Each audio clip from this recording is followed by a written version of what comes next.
안 대표님이랑 저랑 똑같이 100만 원을 받으면 세금이 똑같은 게 아니잖아요. 네, 그렇죠. 정산을 해봤더니 나는 30만 원을 더 내야 되는데 네. 여기는 20만 원을 받았어. 네. 그럼 내가 이 사람보다 50만 원 손해 본 거 아니야. 그렇죠. 열받지. 왜 똑같이 받았는데 네. 세액 구간이 다르냐 이거야. 왜 차이가 나냐? 첫 번째로는 이 방송 보지 않으면 망한다. 안녕하세요, 반갑습니다. 김현욱입니다. 자, 오늘도 어김없이 법률사무소 다솔 대표 변호사 겸 세무법인 다솔 파트너 세무사 줄여서 대세 안원영 대표님 함께하겠습니다. 안녕하세요. 네, 반갑습니다. 아, 너무 재밌어. 나 이 방송하면서 저도 배우잖아요.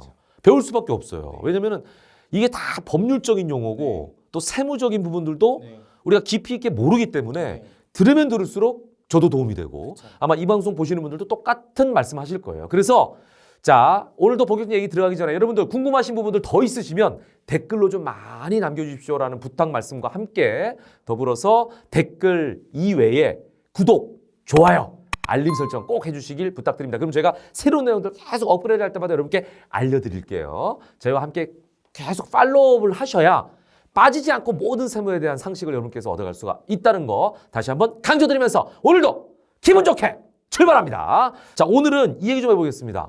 13월에 월급 네, 이런 얘기 많이 하잖아요. 많이 하죠. 연말 정산 네, 이런 얘기들 많이 하는데 그러다 보니까 1월 되면 다들 막 정신없으세요. 네. 근데 저도 제가 KBS 출신이잖아요. 네. KBS 있을 때 월급을 다 저희 받지 않습니까?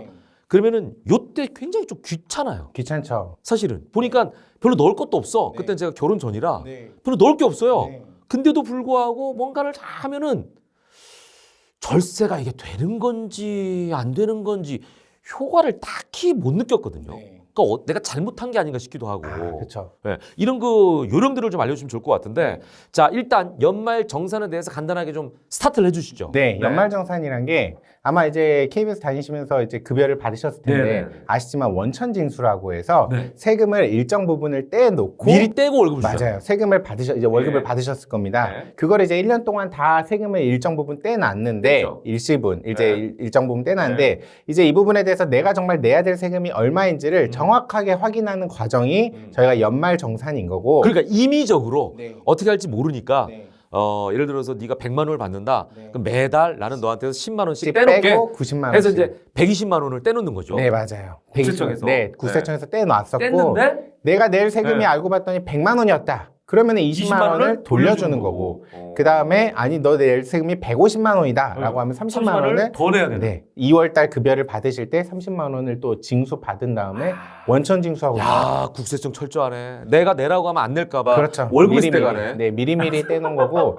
사실은 한 방에 또 100만 원, 150만 원 이렇게 세금 낼 거 생각하면 여유 자금이 없거나 또 예. 세금을 한 방에 내면 사람이 또 기분이 안 좋죠. 그렇죠. 자, 여기서 이제 드는 질문이 생기는 겁니다. 뭐냐? 자, 어떤 경우에는 20만 원을 돌려받고 네. 어떤 경우에는 30만 원을 더 냈잖아요. 네. 기준이 뭐냐는 거지.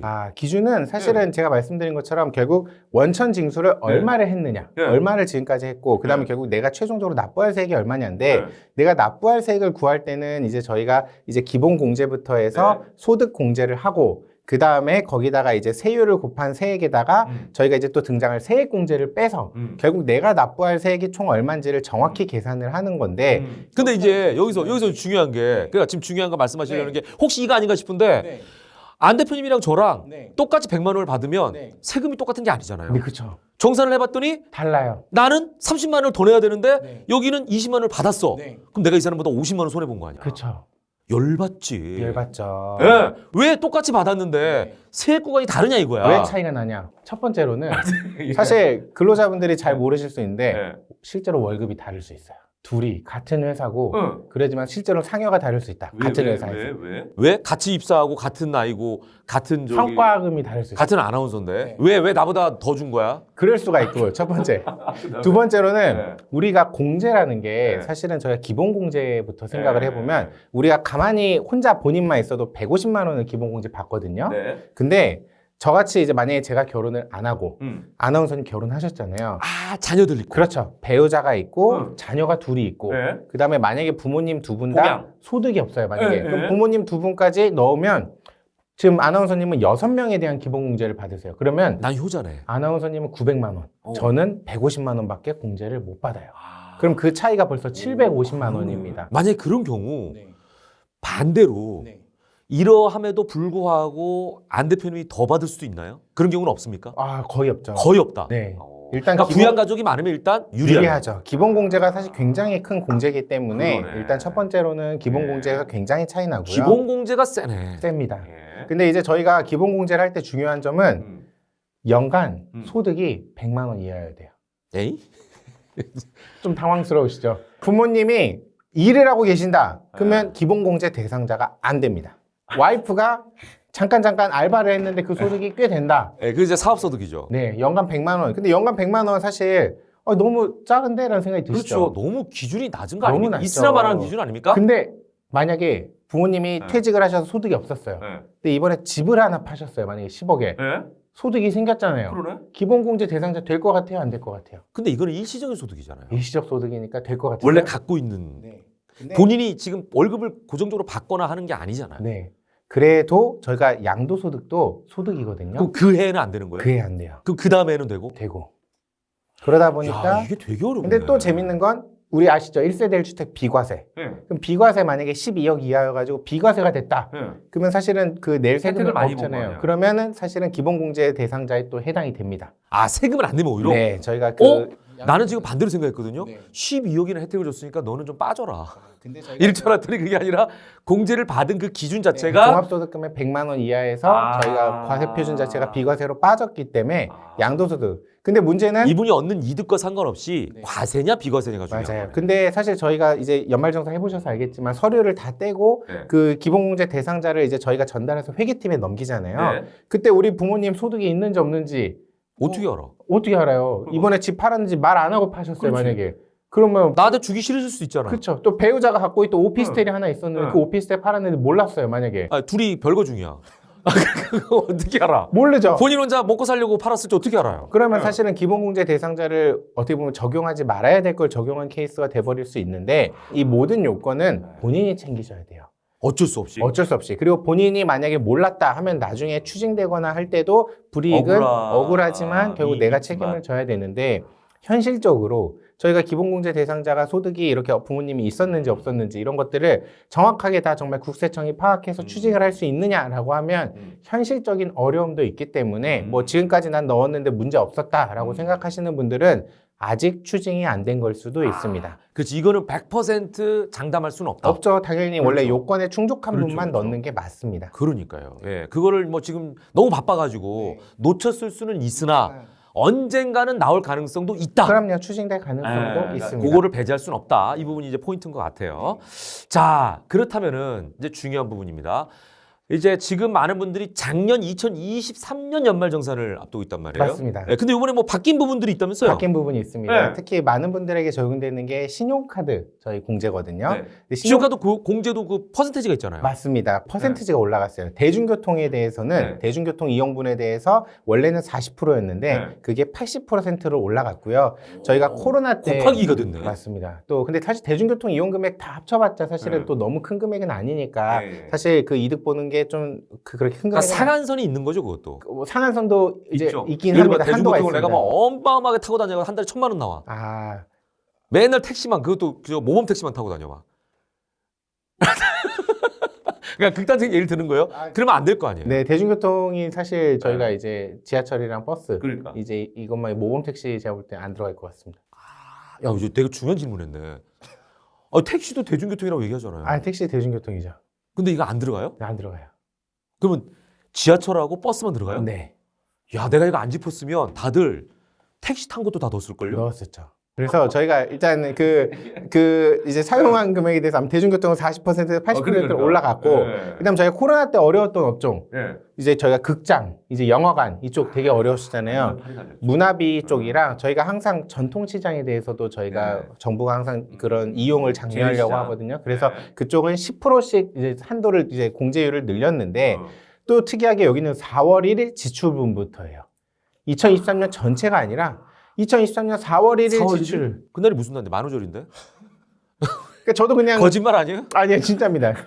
전체를 해도 되는데. 아, 왜 4월 1일부터요? 왜? 아, 저도 모르겠어요. 코로나 기간이 네. 3년이었는데. 3년이었는데 4월 1일 지출분부터 저희가 10%를 올렸어요. 그래서 사실 저도 전체를 해도 될 것 이해가 안 같은데. 되네, 이거는. 근데 헷갈린다. 이거는 사실은 저희 그 국민들이 직접 체크를 할 건 아니고 저희가 이제 연말정산을 할 때 자동으로 인식을 하지 않을까라고 생각이 됩니다.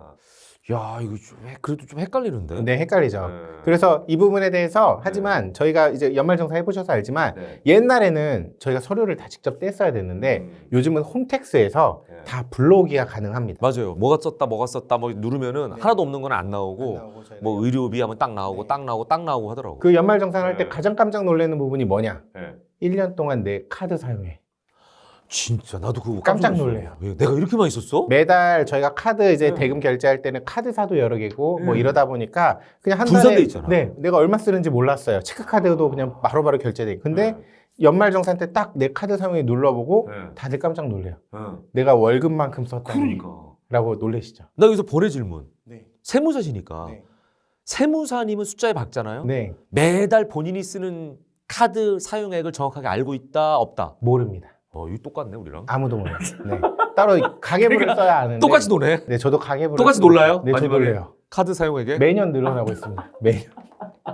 야, 아니 근데 왜 이렇게 카드를 많이 쓰는가? 근데 그렇게 많이 써도 전체 다 공제가 되는 게 아니잖아요. 카드도 어느 일정 부분만 되잖아요. 네, 맞습니다. 상한선이 있잖아요. 신용카드 사용 이 공제는 저희가 총 급여액의 25% 이상을 먼저 사용해야 돼요. 그게 무슨 말이냐? 내 월급이 4천만 원이다. 네. 그러면 카드 사용액이 25%인 1,000만 원을 초과해서 사용해야 그 1,000만 원 초과 사용한 분부터 공제가 들어가는 겁니다.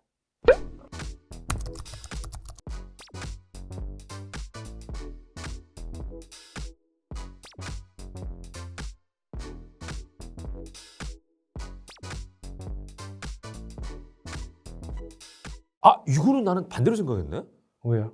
그러니까 나는 신용카드를 쓰잖아요. 뭐 상한액이 있다고 생각한 게 뭐였냐면 예를 들어서 1,000만 원까지만 해준다. 뭐 이런 식으로 상한액이 있는 공제 줄 한도도 알았는데 있긴 합니다. 그게 아니라 1,000만 원 이상 쓴 것만 공제 대상이 네, 들어간다. 일단 1,000만 원 이상을 써야 공제가 가능합니다. 1년에 1,000만 원 급여에. 이상의 그 이상 된 것부터 공제가 되고 제가 1,000만 원이라고 평가한 건 총 급여가 4천만 원일 때 가정을 4천만 해서 원, 25%. 25%라 1,000만 원을 말씀드린 거고 모든 분들이 1,000만 원 이상을 써야 되는 건 아닙니다. 그렇죠. 예를 들어서 내가 뭐 1억을 번다. 네. 그러면 2,500만 원 이상인 거죠. 네, 맞습니다. 예, 4분의 1. 예. 2,500만 원 써야 되는데 요즘 사실 이 신용카드 사용을 굉장히 많이 하고 계시잖아요. 사실 이 신용카드 공제가 들어온 이유도 사실은 이제 옛날에는 현금으로 하면 자영업자분들 뭐 이렇게 현금 매출 누락하고 이런 경우가 많다 보니까 현금 사용을 줄이고 신용카드 사용을 늘려서 좀 다른 분들의 소득이나 이런 것도 좀 정확하게 파악하고자 사실은 그쪽에서 세금이 추징되니까 이제 신용카드 사용한 분들에게 이런 소득공제라는 혜택을 주셨던 거죠. 그러네요. 예. 자, 그리고 뭐 저도 이제 많이 해봤으니까 요거 하나 질문, 기본적인 질문인데 회사에서는 1월에 하라고 그러잖아요.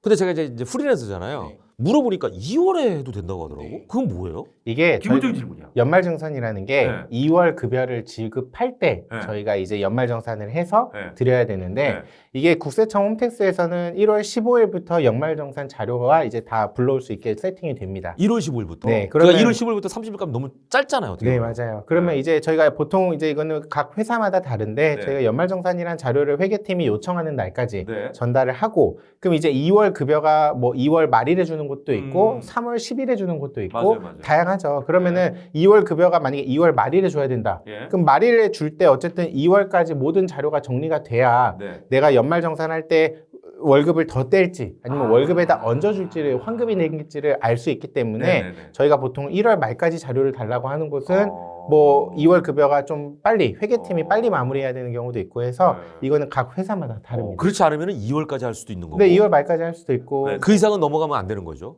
사실 2월 말까지 보통 다 마무리하기 다 마무리하는 게 때문에 있죠. 네, 일반적으로는 예. 2월 말에 다 2월 마무리가 말. 됩니다. 예. 자, 그리고 또 하나는요. 헷갈리는 항목이 소득공제와 세액공제예요. 네. 나도 이건 무슨 말인지 구분이 잘 안 되더라고요. 잘 안 되시죠? 네. 저희가 소득공제는 예. 세율을 곱하기 전이고요.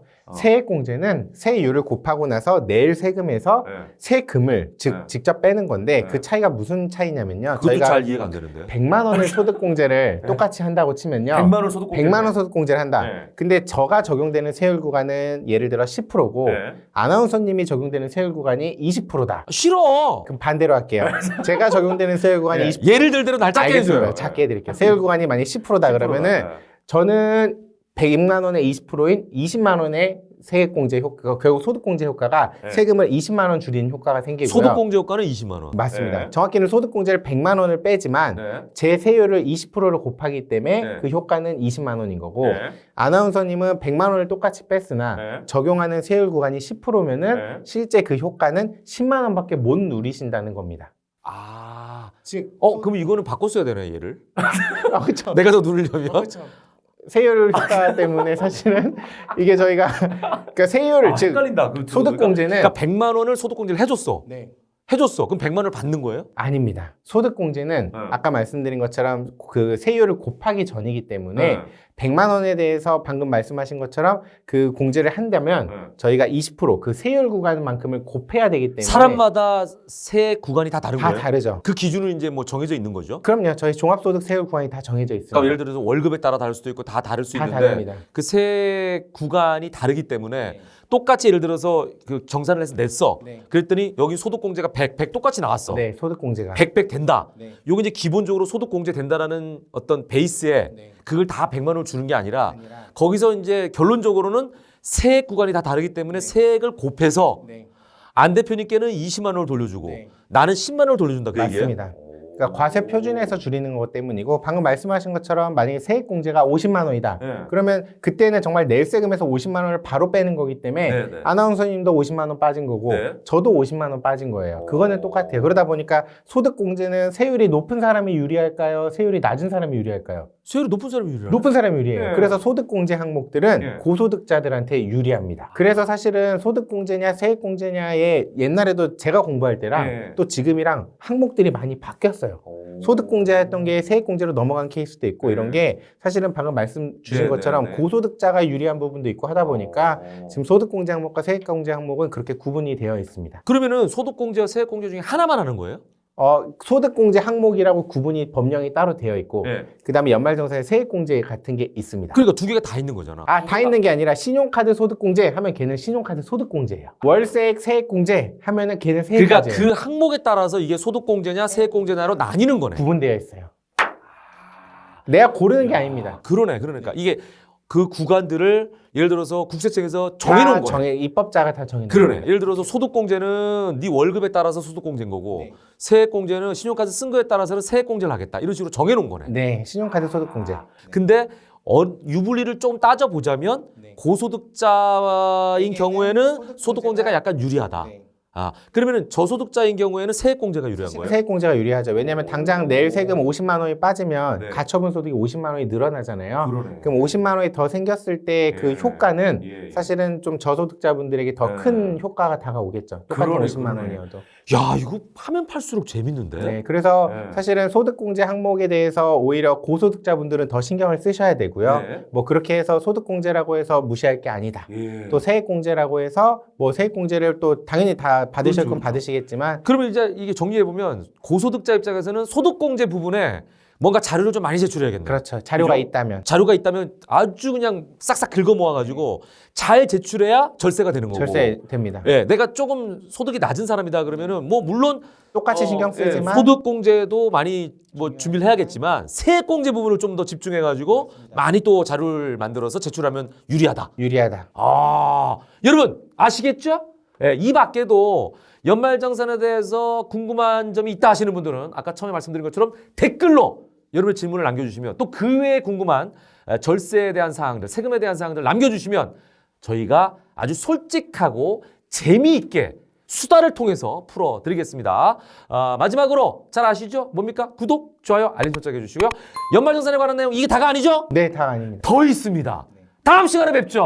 함께해 주신 여러분 고맙습니다.